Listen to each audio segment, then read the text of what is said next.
من كناوم عمر صالح عبد الله صالي 1970 لقركي خباد لدايق بوم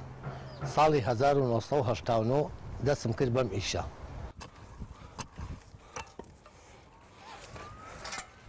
هەم گۆڕ هەڵەکەنم هەم گۆڕی شەڵە بەسم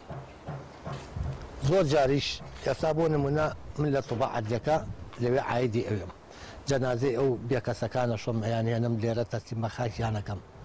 هەموو ئیشێکی ساقەبران بێ منێکم بە بیرەوەری خۆمەوەتی بزانم زیاد لە 5,000 گۆڕم هەڵکەندووە 5,000 کەسم ناشتووە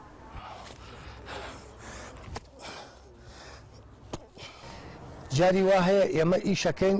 من لەو شاخا قەبرێک هەڵەکەنم تقریبا 5 ساعت 6 ساعتم پێچی جاری وا بۆ من سێ شەو یەمە دەروانێ سعات دە لێ بوومەتەوانێ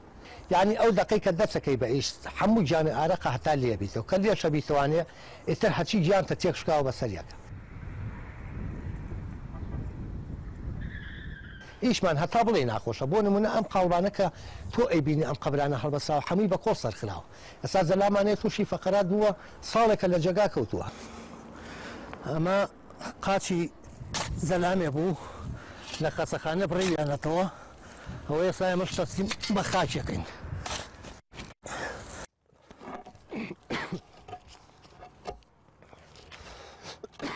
کابرای کەمرێت دەوڵەمەنە گوێ نایەبەوە هەڵی کاکە هەموو قەبرەکەین بۆ بکە بە گرانێت گومەرزی بۆ کازیان لە 3 دەفتەر 4 دەفتەری تێچە فەقیریشمانەیە پارەی قەبرەکەی نییە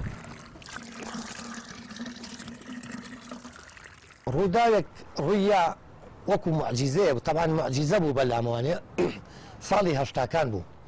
لەو گردەی کاسە و کەوچک شخصێکی لێ بوو لە پەنای شخصەکە قەبرێکمان هەڵەکەن شەو بوو تقریبا سعات 2 شەو گوێم لە سەوتی مناڵێکەوە بوو ئەگریا منیش بەلامەوە سیر بووتم بزانم ئەم مناڵی کێ فڕێیاوە هەرە ڕۆژم و نەیەگەشتمێ ئێتر بەلامەوە زۆر هین بوو ئەو شەوە بەڵێ تاسیری سامم لێ کرد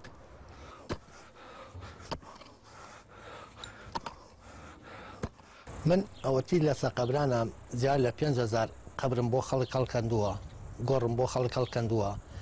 ئەوەی گۆڕ بۆ خەڵک هەڵکەنێ ڕۆژێکیش ئەو چاڵە خۆی تێکەوێ